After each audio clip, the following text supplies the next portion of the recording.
Good afternoon to you all. आज अपने training के दिन याद आ रहे हैं। Doctor Jagmohan Sharma, director IGNFA, Shrimati Kanchan Devi, director general ICFRA, Shrimati Meera Iyer, director DFE, all heads of institutions, members of forestry fraternity, scientists, retired officers, IFS probationers, officer trainees of 24-26 SFS course, students of FRI University, members of media, distinguished guests, esteemed faculty of IGNFA as well as CASFOS, proud families, ladies and gentlemen, and most importantly, the brilliant officer trainees of 23-25 course, congratulations. Today we gather here to celebrate your remarkable achievements, your dedication, and the bright future you are poised to shape. Convocation is always a day of pride, joy, and reflection. For the officer trainees graduating today, it marks the completion of long and rigorous training and the beginning of a career dedicated to the service of forests, wildlife, and people. To the faculty and principal of CASFOS, Dehradun, it is a reward of 2 years of effort and mentorship.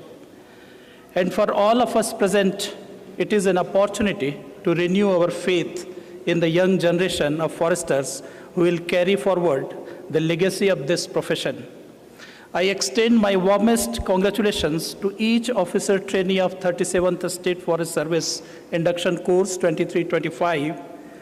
The award of a diploma in forestry equivalent to master's degree is not just a recognition of academic achievement. It is a badge of responsibility. It signifies readiness to enter the demanding and at times dangerous but always rewarding field forestry service.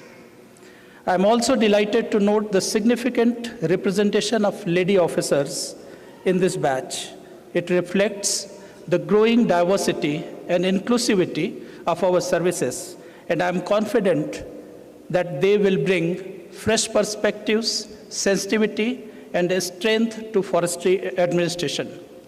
It is indeed an honor for me to be present here today as the chief guest at the convocation ceremony of this prestigious institution, the Central Academy for State Forest Service, and to deliver this address in the historic Convocation Hall of the Forest Research Institute. Today, after completing 24 months of rigorous training, you are formally entering a career that is at the heart of global attention. As you stand at this pivotal moment, you are not just OTs, you are stewards of our planet's most vital resources, its forests, its wildlife, and the delicate ecosystems that sustain life.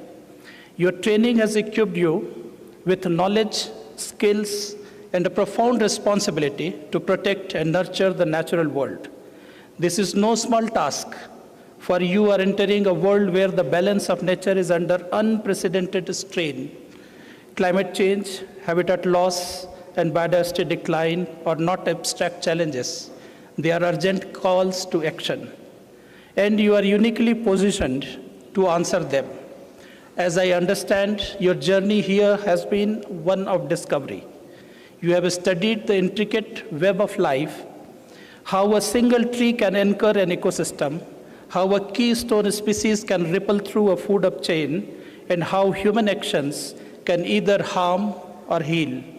You have learned to read the language of forest, to track the silent steps of wildlife, and to understand the science that underpins conservation. But beyond the textbooks and field studies, you have cultivated something even more powerful, a deep connection to the natural world and passion to protect it. With climate change, biodiversity loss, air pollution, and ecological imbalances shaping global discussions, the role of foresters has never been more crucial. Forests are central to environmental stability, and the management demands dedication, innovation, and compassion. I speak to you today not only as a proud member of India's forestry fraternity, but also as the Director General of International Big Cat Alliance, launched by Honorable Prime Minister in 2023. With its quarters in India, the IBCA brings together 95 range countries to conserve 7 iconic big cats: tiger, lion, leopard, snow leopard, jaguar, cheetah, and puma. This global alliance aims to mobilize finances, foster knowledge sharing, and secure corridors and habitats for these apex predators. This alliance is not just saving species, it is about securing the future of life on Earth. By protecting these big cats, we protect entire ecosystems, water sources, and carbon sinks. They are not just charismatic species, but indicators of ecological health, cultural pride, and economic opportunity. I would also like to highlight some recent developments in forestry sector that reflect India's strong commitment to conservation and community welfare. Firstly, the decriminalizing minor forest offenses through the Jan Vishwas Act 2023. Several provisions of Indian Forest Act 1927 were amended. Minor offenses such as petty felling or cattle grazing on forest land are no longer criminalized but can be compounded with fines, reducing harassment of forest-dependent communities while retaining strict actions against real threats.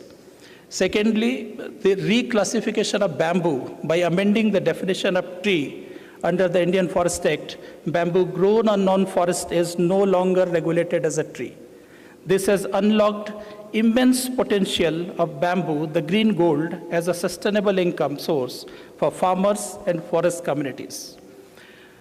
You may be aware that Forest Conservation Act has been amended. Now this amendment modernizes the 1980 Act, clarifying its applicability, balancing ecological safeguards with development priorities.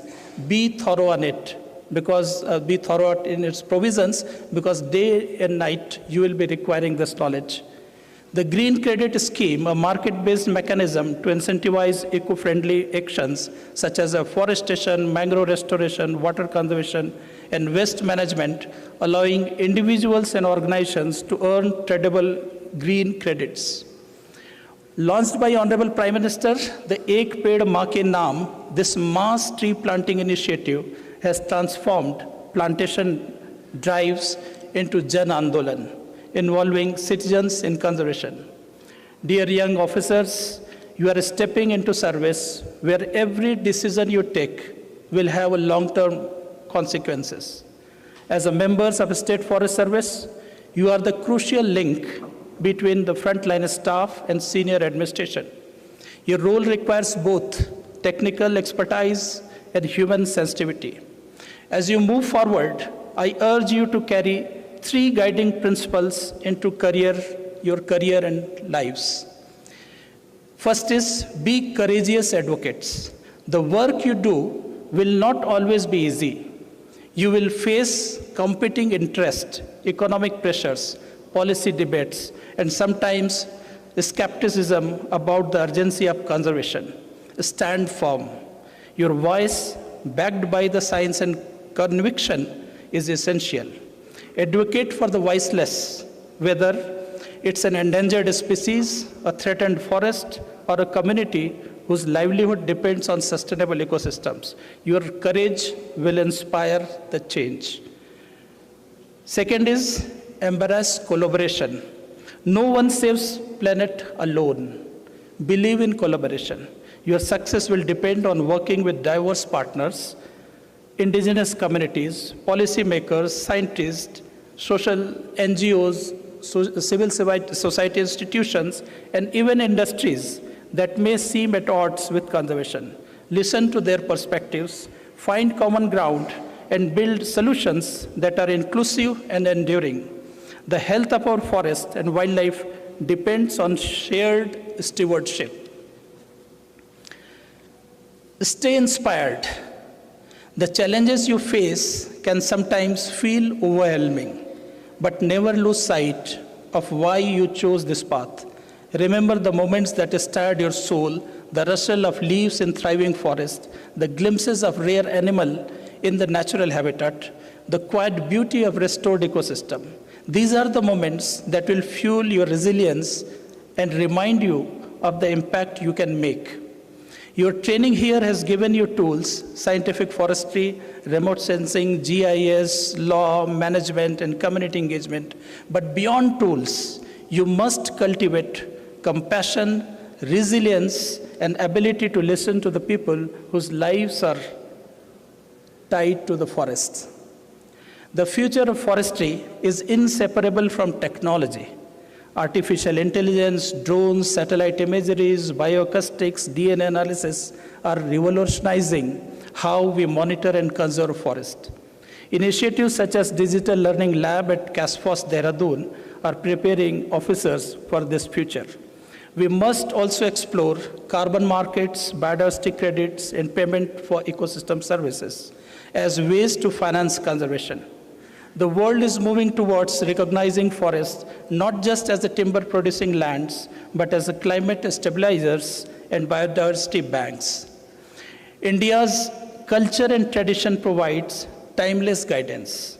From the hymns of Vedas to Bishnoi community of Rajasthan, from sacred groves in Meghalaya to Chipko movement in Uttarakhand, our heritage teaches us that human life is incomplete without harmony with nature. As you go to the field, carry these ethos with you. The success of Project Tiger, which marked 50 years in 2023, and the establishment of International Big Cat Alliance in the same year are milestones possible only through dedication of forest officers, staff, civil society institutions, research institutions, and cooperation of communities living in and around forest. As young officers, you must involve local people in conservation, ensuring that their welfare and participation remain at the center of management efforts. At the COP29 UNFCCC held in Baku last year, India reiterated the principle of mindful and deliberate utilization of resources instead of reckless consumption. To translate this vision into action, the country needs officers who are not only technically competent, but also committed and empathic.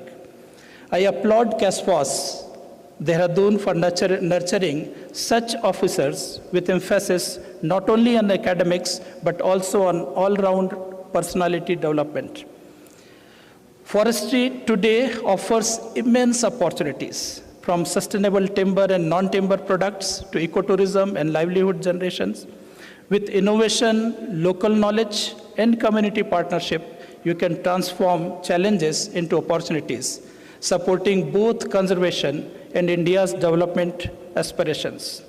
Don't ever forget that knowledge is power. Once you are in the field, your technical knowledge and human values will constantly be tested and watched by civil society institutions and media. But I am confident that your training here has instilled in you both competence and compassion. The world needs you now more than ever. You are not just entering a profession, you are joining a global movement to safeguard life on Earth. Whether you are restoring degraded habitats, protecting endangered species, or shaping policies for sustainable resource management, your work will ripple across generations. Every tree you plant, every ecosystem you preserve, every community you empower will be testament to your legacy. As you step into this new chapter, know that you carry with you the pride of your families, the wisdom of your mentors, and the hope of planet in need of healing. Be bold, be compassionate, and never stop learning from the natural world that has so much to teach us. The forests are calling, the wildlife is watching, and the future is in your hands. Go forth and make it greener, wilder, and more vibrant world. Before I conclude, I congratulate Mr. E. Vikram, Principal CASFOS Dehradun, and his entire team for successfully organizing this convocation. I also acknowledge Dr. Jagmohan Sharma, Director IGNFA, and Srimati Meera Iyer, Director DFE, and entire faculty of CASFOS for their leadership and in strengthening the forestry training. I wish you every success in your profession and personal lives. Thank you and Jai Hind.